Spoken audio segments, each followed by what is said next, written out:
from the Kankara situation, you seem to be apprised of those who did the abduction in the Kankara situation. But this one, you have no idea of those who are involved. No, we don't have any idea of those who are involved because actually we don't even know these people at all.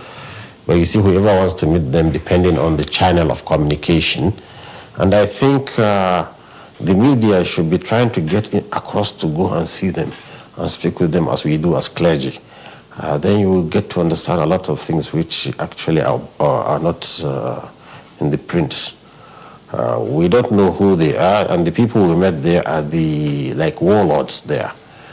And they said it happened just 2 days ago, and the area is so wide, they don't know which group or which splinter group did the kidnapping, but at all costs they are going to get contact with them, and since we are in a peace negotiation with them, definitely they will lower them into releasing them without any ransom.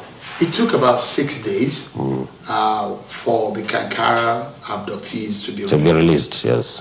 We're running into almost a week now. It's about Monday or Tuesday last week that the situation in Kankara happened. From what you know... No, it happened on Wednesday. On Wednesday? Yes, so yeah, in another 2 days it will be a week. A week, yes. Okay, so it's about 5 days now. It's 5 days, yes. That they've been abducted. If you make a comparison from the knowledge of these abductors that you have, is the Kankara situation more complex? No, it's less complex because it happened in the process of trying to see these warlords and negotiate with them to leave, not negotiate with them, admonish them to leave this kind of way. If you have any grievances, this is not the way you address it. And we have to teach them this, and sometimes when we go there and speak with them, you see that, yes, you really have to give them an excuse, although there is no excuse for any crime. Nothing can justify crime. Crime is a crime, and they are committing crime. But why? I think it's a population that is pushed by circumstances into criminality, and this is what we should look. Let's remove the pressure. Let's remove the things that made them into criminals, because we have lived thousands of years without any problem with the nomadic herdsmen. Peaceful people, you get your gas get stuck in the road, they come and assist you. So what happened? Something happened that led them to this. So I think listening to them is very important. What did you discover when you listened to them? When I listened to them, is that I found that actually it's a simple case of criminality which turned into banditry, which turned into ethnic war. And some genocide too is happening. People behind the scene, people don't know. So now we are not talking about banditry, we are talking about ethnic war. So it's an ethnic war, right? Yes, it's going on, yes. So between which ethnic group? Between now the nomadic Fulani, the herdsmen, and the others. If they are, the others means anybody who is not them. So you can imagine a Fulani man would tell me in Zamfara state that he cannot go into areas, like he cannot go into the town of Shinkafi. When the emir of Shinkafi is a Fulani man. They cannot, so it's a war between nomadic Fulanis and the others. The others include Fulanis too that are sedentary. If you go there westward and the Kadarawa of Kebbi State, there's war between them. If you go south with the Igbos and the Yorubas, and between themselves too. It's a complex issue that Nigerians need to pipe down, put cold brain and understand the issue. But I see the solution is very simple, but it's not military hardware. Anything but not military hardware. What's the solution? The solution is dialogue and teaching, because these people, they are acting with instincts, natural instincts, not with special knowledge. And they don't have any ambition or anything. When they don't have, what is the future? What do they look at? What do they want to achieve? They don't have that vision. They are talking about existence. Their livelihood is destroyed. because the cattle rustling that was going on for a long time, they are the first victim of it. When the cattle finished, then people started rustling cattle in towns. So these cattle rustlers that came suddenly into the scene, this is the source where we should investigate, and we need psychologists, criminologists to investigate how suddenly cattle rustling become a booming business in Nigeria, especially in northern Nigeria, and how it affected the socio-cultural behavior of the nomadic Fulani. It's very important. They are pushed into criminality, and I think the same way, if you understand, can bring them out from it very easily and quickly. Okay, I'd like you to clarify something. Yes. These elements, these bandits that you've seen, that you know, that you've spoken to, yes, they are Fulanis, is it? Yes. They speak Fulfulde. They speak Fulfulde. So, and they speak Hausa. Okay, so you call them the House of Fulani? This is what we call the House of Fulani because of the, what we call it, interlacing of the culture, language between the Fulani and the Hausas. But they are originally Fulani? They are, yes, they are physique and everything, they are Fulanis. Of Nigerian extraction? Oh, you know, they are Nigerians, no doubt about that. They are Nigerians? Yes, in fact, some of them have parents in the town. So why, for those who say some of these criminal elements are non-Nigerians who move through the ECOWAS territory region, yes, into Nigeria, is that true? What happened is, you see, as I've said now, we are having an ethnic war. The Fulani nomadic feels his existence is threatened. So what they do is, when they have a war, they call other Fulanis from other countries, irrespective of where they are. Fulani is Fulani man. They go to defend their kinsmen. Then disperse, each one goes back to his roga. So that's why they what you call it, they transit the borders just for an operation and go back. But if there is calm and there's peace, you will not see this kind of incursion of foreign elements into the nation. And that's why it's very important, the government is very proactive in this issue. Let's go in, let's educate them, let's register them, let us do what we do to others, so that we don't have any Nigerian that can be susceptible to be used. If this money they are making is to take the land, they will be buying islands, they will be buying mansions, they will be buying cars, and this is, no, they are still in the hut. They're just trying to survive. It's just a misconception from both sides. People don't know. You need to go in. And I hope you follow me one time when I'm going in, to go with you and talk to them and interview them and see. And you see, for every victim you are talking about, victim of kidnapping, you have almost 10 times victims among themselves. They will show us, none of us here is not without a victim of violence, maybe killed by the military or killed or lynched in town. Do you know that their situation, to the extent that any man with this physique, Fulani physique, and a slim, light complexion, or even the dark ones, on a motorbike is automatically arrested and incarcerated? The first time I ventured out into Jere area, two Fulani men, we were dropped out of a bus by the police and arrested.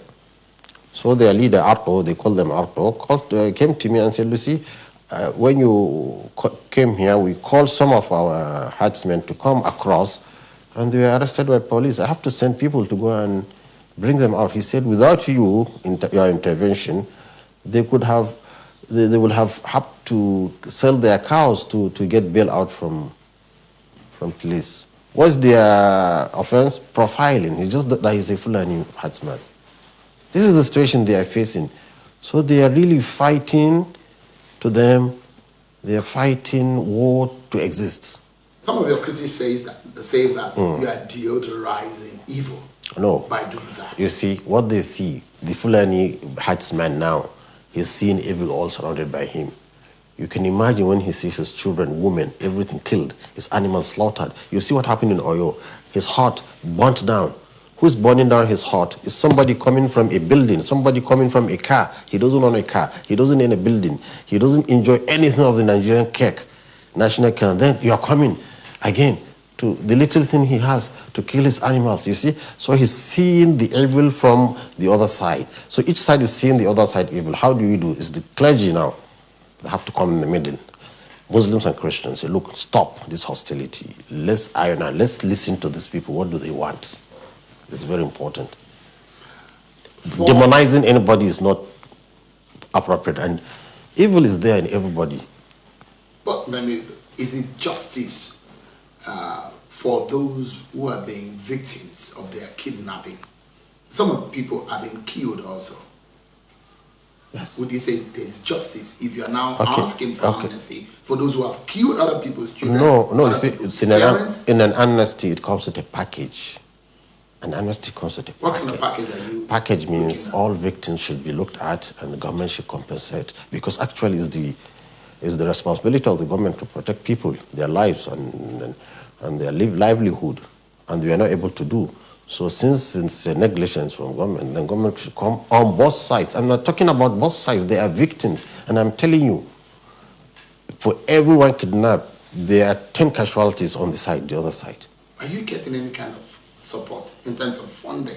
No, we don't have support except the states that adopt this, like Zamfara state, not funding, but they facilitate our movement, they accommodate us when we come, and that's all. But there's no any funding, but it needs funding, not only state funding, because they're Nigerians. I tell you, since when God created earth, this is how they are living. Nothing of civilization. Besides that gun they hold. So is it just I saw two little girls. Maybe I should put the clip when you're drinking from the stream, from where animals drink. And these are the kind of people will be shouting, what do you call it, bandits? No. People need to go and see their life. Let's take a break now, everyone. And when we return, our conversation with Sheikh Gumi continues. Don't go anywhere, everyone. We'll be right back. Sequel to the authorities' earlier publication in The Nation, Daily Trust and The Sun newspapers of 20th November 2020, calling on allottees owing the authority to pay up all outstanding debts within 21 days from the publication. The management of the Federal Housing Authority hereby announces the extension of the demand notice by 4 weeks from the date of this announcement due to numerous pleas from allottees. This announcement does not apply to individuals and corporate bodies holding both land and house allocations who fail to pay the statutory fees on such allocations within the stipulated period as contained in the offer letters. Such allocations are deemed expired. All payments should be made to the Federal Housing Authority through the remitter platform. Failure to comply with this notice will lead the authority to take all necessary steps to revoke the affected allocations, which will be subsequently reallocated to interested members of the general public. Announcer Management. As a business owner, a feeling of fulfillment comes when you experience customer satisfaction with Blue Diamond Logistics China. Worry less, because we conquer every difficulty in shipping your goods from China to Nigeria and across the African continent, be it sea or air. Blue Diamond Logistics China has a clear edge above other logistics companies because of its array of support services to its customers, ranging from warehousing, transportation, and delivery supports with confidence to fund freight and clear customs charges for customers who pay only at point of delivery. When you think freight, think Blue Diamond Logistics China. Blue Diamond Logistics China, 25 years of excellent service in logistics.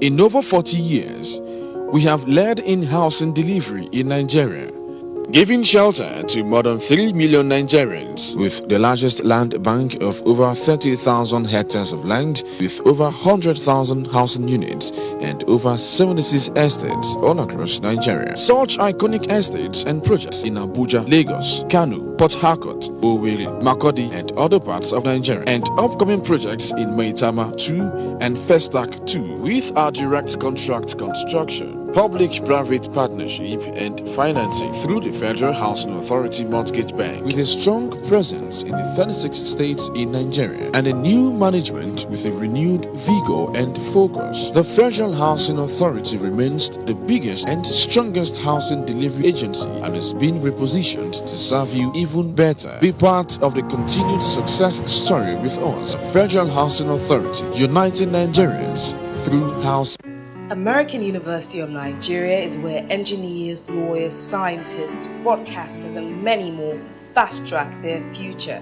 At AUN, learning is about seeing and doing it yourself under the guidance of world-class professors. We not only encourage our students to work hard and learn from each other, but to go beyond the classroom and have fun. That's why our campus life is exciting. Students build lifetime friendships from diverse origins. It is not just about knowing which university to go to, but finding the true way. This is the way to your future. Grab it. Apply now. American University of Nigeria, excellence, integrity, and service. Nigeria is too big a nation to have just a few people making decisions. We all have to get involved. We all have to be heard. People always talk like there are two Nigeria, the government and the people, when in actuality the people are the government. Fixing Nigeria isn't a one-man program. It is all of ours collectively. Therefore, we must all get involved by participating actively in the system that brings forth good leadership.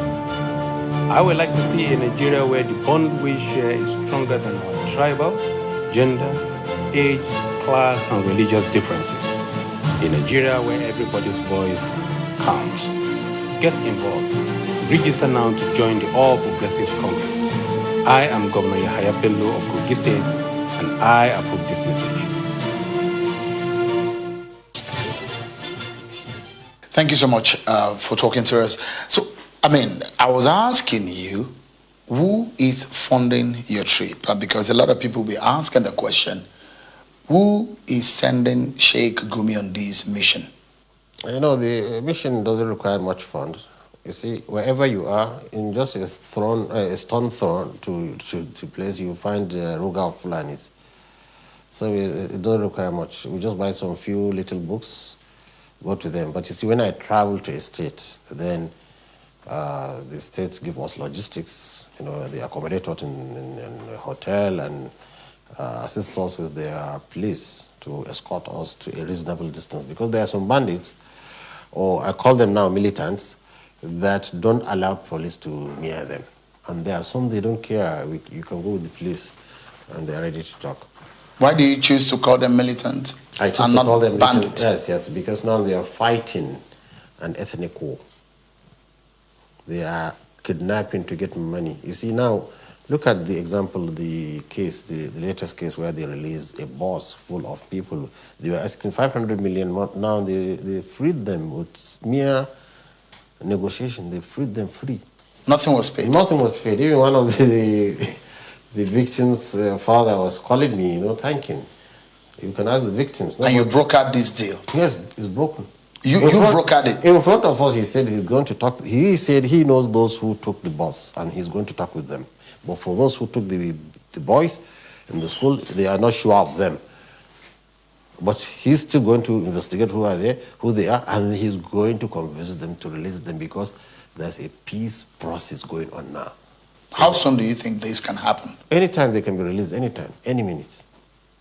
Since there's a peace process, so they're ready to lay down their arms, stop kidnapping, stop all the things they're doing. And you see, even we call them killer headsmen. How many people did they kill? They only kill, sometimes some of them are on drugs. Some of them are on drugs. So that killing is not killing they want the money. So they're ready and they're comfortable. They can keep somebody as long as they are. Because they are in the bush, really in the bush. Getting there is very remote. They can keep somebody so they don't have, when they kill it must be accidental. Maybe somebody they took who is sick. But tell me who they have killed. How many? Few. They've killed people? No, they don't kill. If they kill, in the box, they will kill people there. They want money from the people. They want, what do you call it? They burn down houses. They've killed people. This is another thing. That is the ethnic war. That's not mandatory. Maybe if a nomadic man went to that village and he was killed or lynched, so they come in a group and ransack the village, not to steal, just to revenge. And this is their mode of defense, instilling fear. It's just like the honey. When you want to take its honey, the whole bunch of soldiers follow you. This is exactly, so that killing is not the stealing, you don't combine it with it's not because of, what do you call it, criminality, it's because of ethnic revenge. And they don't attack a village except that village did something to one of them. In fact, you will see that they will pass many villages and go to the one that they have problem and attack it. So this is the kind of killing, but I've told you it's a revenge. You were being heard, you were heard on a video online that surfaced, and you were making reference to the fact, telling the Fulani community that non-Muslim soldiers were responsible for the atrocities against them, but that the Fulanis retaliate by attacking both Muslims and non-Muslims. What do you mean by that? Okay, this is a misrepresentation, and it's mischievous who does that. You have to listen to them completely. All of them that stood, they said, we are fighting because so is killed. 100 people are killed. 200 people are killed. Our fathers are killed. They didn't give you that portion. They gave you, and it's the military that is doing that.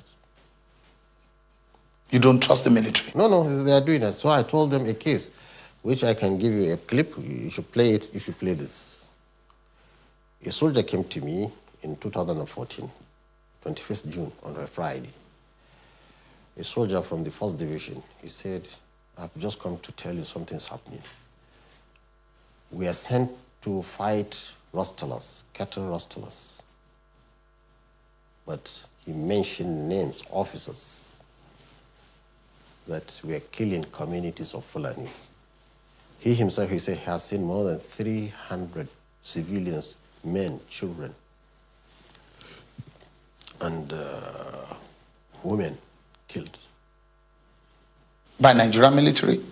You'll be surprised. So this is why, look at it this way. It's very important.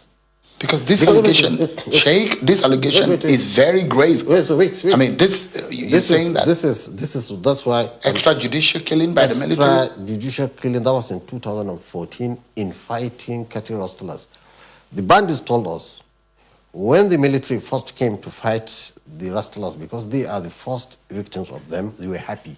But when they came, they were killing everybody. And they turned into now trying to protect themselves from the military incursions. Let me tell you, we have evidence. So now, I'm going to broker a peace with these people, and they know they are the victims of these military excesses. They are.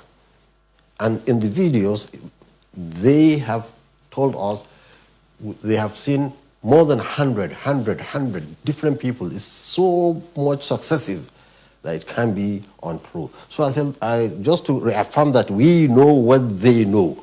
If you look at what is happening, basically, one is curious. Sheikh Gumi is able to trace these bandits to their hideouts and meet with them. Why is it difficult for the Nigerian intelligence community or the Nigerian military to be able to know where these bandits are? They know. They know? They know where they are. They see them by aerial views. They have intelligence among them. I've met a herdsman. I met a herdsman who is part of the internal security. They all know. But the problem, I think now the military has learned its lesson. The first approach they had, when they go in and start killing, they realize it's the wrong way. And they realize they are producing a monster.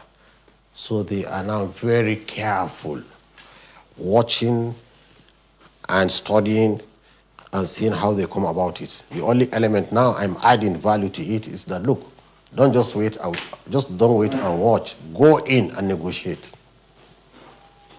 So, I mean, if you look at what is happening right now, you see a situation where some military or security consultants who have told me and said, look, what we see in these bandits or what we see these killer herders, there's some kind of Boko Haram. Do you think that these killer herders or these militants, as you call them, are some form of Boko Haram or some element masquerading as bandits who are really Boko Haram? I can say categorically they are not Boko Haram, but we have to be very careful. Because if the pressure is too much, being Boko Haram more international, more connected, maybe richer, if the pressure is too much, I'm afraid they can be influenced by Boko Haram. And there we have seen the signs that Boko Harams want to infiltrate them. But so far they are not Boko Haram. They are ready to lay down their arms. And there's an incident that happened in Zamfara during the former regime. The Fulanis themselves caught some few elements of Boko Haram and presented them to the government. Boko Haram, they're trying to preach to them that, so they are not Boko Haram now. I'm telling you, they're citizens, they recognize the government, they recognize authority. Boko Haram doesn't recognize nobody except themselves as the sole sovereignty, you see. So we are happy now that Boko Haram is not in and that we should step in quickly and give them the pro-Islam, which is Islam of peace, Islam of no compulsion in religion, Islam of compassion, Islam of mercy. We have to show them that. And this is exactly what I'm trying to achieve. So, but I mean, that's those who criticize your style are saying that because you're not an authority and you're not able to prevail on government to make this happen, and that's why they think that your style and your plan is not viable. In this case, in Zamfara, in Katsina has fallen flat on his face. What capacity do you have to make government comply? Yes, because now we have got Zamfara government on board. We have Sokoto government ready. We have Niger State 100% ready.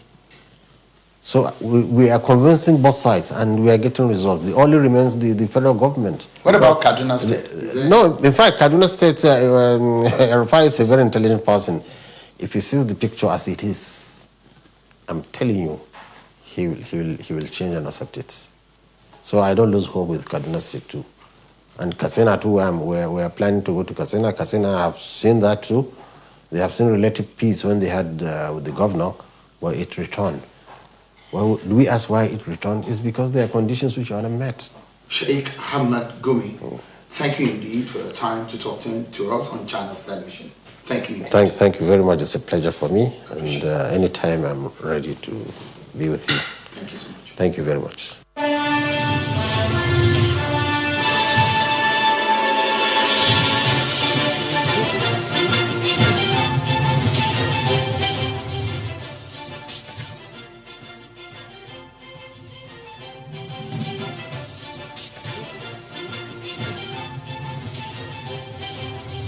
Stay connected to the world with Channels TV Podcast and get all the trending stories. Simply log on to channelstv.com, click on podcast, select the program of your choice, and listen.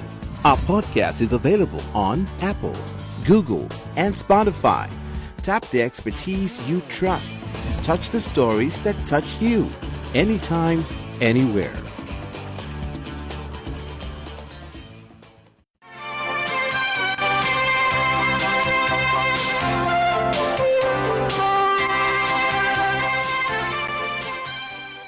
Thanks for joining us on Diplomatic Channel. I'm Amarachi Ubani. This week, Nigeria's new ambassadors are inducted and prepare to head on to their various missions. We'll take another look at the economics of vaccines and the macroeconomic impact as richer nations are called on to help poorer nations acquire COVID-19 vaccines. We'll be talking to the Deputy Director at the Central Bank of Nigeria, Mrs. Margaret Ogundana.